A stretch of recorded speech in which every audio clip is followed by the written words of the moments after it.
Hey all, Ron here from Military Images Magazine with a new episode of Life on the Civil War Research Trail. I'm currently researching John Augustine Washington, who is perhaps best known as the last Washington family member to be an owner of Mount Vernon. He is also known for being an aide to General Robert E. Lee during the Civil War, and Washington died in the fall of 1861 in the western part of Virginia while doing some surveillance work on behalf of Lee. So I did something today that I haven't done in a long time, which is to go to a physical library. Normally, so much of my work is done online or by communicating with libraries who send me digital copies of what they have. So the actual going to a library was a real treat.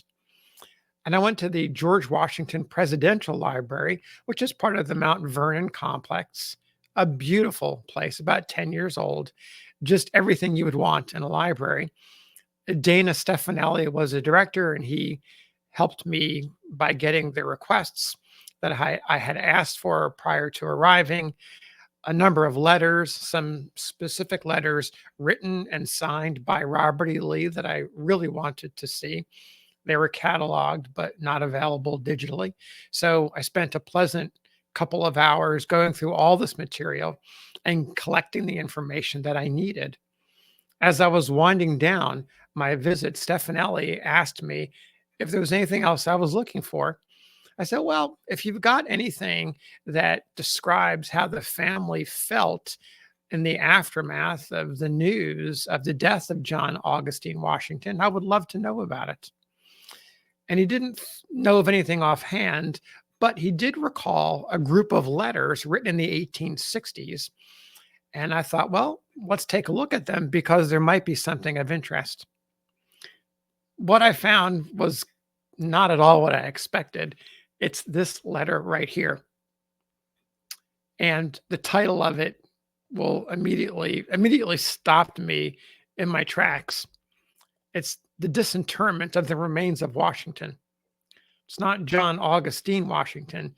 These are the remains of our first president, the founder of the country, the general of the Revolutionary Army, George Washington. I was just stunned with what I read, information I hadn't seen before. The letter was written in 1863, and it was included a copy, excerpts from another letter that was written in 1858.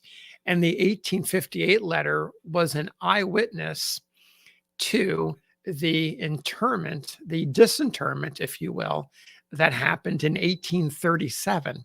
So sort of an interesting series of events there leading to this letter. And I want to read it to you because it's absolutely fascinating. I was not aware that Washington's body was viewed in 1837, almost 4 decades after he died in 1799. So before I get into the letter, I want to give you a couple of names so that you're aware of the backstory here, because names that you might not be aware of. One of them is John Struthers. He is a Philadelphia merchant who made the sarcophagus and donated it to the family. Lawrence Lewis is a nephew of George Washington. And the letter writer of this letter is Benjamin Silliman. He was a chemist, a science professor, and a founder of the American Journal of Science. So that's the backstory. I want to get into the letter now. And so here we go. That title, The Disinterment of the Remains of Washington. Mr. John Struthers, a generous and noble-hearted Scotchman of Philadelphia, constructed and presented to the family of Washington a marble sarcophagus, the marble being from a Pennsylvania quarry. Mr. Struthers was entrusted by Major Lawrence Lewis with the duty of removing the remains from the old family vault and the following particulars are extracted from a private letter dated Philadelphia, February 25th, 1858. I'm going to pause here because the letter is written, as I mentioned, February 25th, 1858, and it's an eyewitness who was there in 1837. Reading a little bit between the lines, I suspect that Silliman, the letter writer, contacted Mr. Struthers at some point, and this is actually Struthers who is describing what happened. That's just speculation based on what I'm seeing here, because the actual excerpt of the 1858 letter is not identified. I should say the letter writer is not identified. So here's that excerpt from the Eyewitness at the 1837 installation ceremony. And by the way, it's October 7th, 1837, a Saturday. So here we go. Upon opening the door of the vault, we entered, accompanied by Major Lewis and his son. The coffin containing the remains of Washington was at the extreme back part of the vault, and it was necessary to remove the intervening coffins. The exterior case containing the remains of Washington, being much decayed, was stripped off when the lead of the lid of the interior coffin was found to have sunk considerably from head to foot. And this settling of the metal had perhaps caused the soldering of the joints to give way about the upper and widest part of the coffin. So, coffin was collapsing. By request of Major Lewis, the fractured part was turned over on the lower part of the lid, exposing to view a head and breast of large dimensions, which appeared by the dim light of the candles to have suffered very little from the effects of time. The eye sockets were large and deep, and the breadth across the temples, together with the forehead, appeared of unusual size. There was no appearance of grave clothes. The chest was broad, the color dark, with the appearance of dried flesh adhering closely to the bones. We saw no hair, nor was there any offensive odor from the body. A hand was laid upon the head and instantly removed. The lead of the lid was restored to its place. The body, raised by 6 men, was carried and laid in the marble coffin, and the ponderous covering being put on and seated in cement, it was sealed from our sight on Saturday, the 7th of October, 1837. He died in the month of December, 1799, and had been more than 38 years in the grave.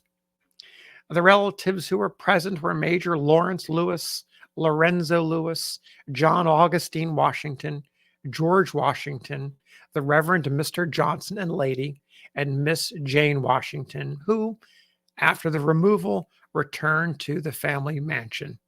Signed, B. Silliman, December 8, 1863. So there you have the letter. I thought I would go into newspapers.com, my favorite database, and see if I could find anything. And sure enough, I did. There is a description, a version of this letter, or at least a version of the contents of this letter, spun slightly differently, as you're going to find out here in just a moment. This particular article, it's not long. It appeared initially in the Philadelphia Gazette, and it was reprinted in the Madisonian, a newspaper out of Washington, D.C. It's dated December 28th, 1837. Here we go. General Washington. The remains of this illustrious man, the father and savior of his country, were recently placed in the sarcophagus made by Mr. Struthers of this city, from whom we learn that when the vault and coffin were opened, where they had laid him, the sacred form of Washington was discovered in a wonderful state of preservation. The high, pale brow wore a calm and serene expression, and the lips, pressed still together, had a grave and solemn smile, such as they doubtless wore when the first president gave up his blameless mortal life for an immortal existence.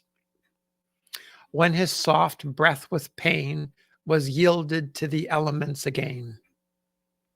The impressive aspect of the great departed overpowered the man whose lot it was to transfer the hallowed dust to its last tenement, and he was unable to conceal his emotions. He placed his hand upon the ample forehead, once highest in the ranks of battle, or throbbing with the cares of an infant empire, and he lamented, we doubt not, that the vice of fame could not provoke the silent clay of life again, or pour its tones of revival into the dull, cold ear of death. The last acts of patriotic sepulture were thus consummated, and this figure, which we can scarcely disassociate from an apotheosis, consigned to its law, a dim mansion, to be seen no more until mortality and the vesture of decay be changed to the bright garments of endless incorruption. So my reading of that newspaper article, as you can see, there's a real spin there. The immortal Washington, the apotheosis, the smile upon his lips, the broad forehead, the hand resting on it for just a moment. All of that, except for the lips, is echoed in this letter. And that article suggests to me that, in fact, it was Struthers who was relaying the experience, and Struthers who wrote this letter that Silliman was copying here in December of 1863, in fact, is when Silliman wrote the letter. One more item that's worthy of note: December of 1863. We're in the middle of the Civil War. Gettysburg has happened, and the Confederates have withdrawn. They're now on the downside of the war. Vicksburg has closed off the Mississippi River. And the idea of Washington, the founder of the country, the founder of the United States of America, caught in between all of this, the Confederate States of America, Virginia, home to Mount Vernon, Washington, an owner of enslaved people. All of those threads are coming into play here. Ownership of Washington, the idea, is claimed by both sides. And so who owns his memory? Who owns Washington, the idea of Washington? Something that was hotly debated. So this December 1863 letter suggests to me that debate is still underway and is part of everyone's attention and imagination. So there you have it. Today's episode of Life on the Civil War Research Trail. We'll see you again for another episode. Until then, take care.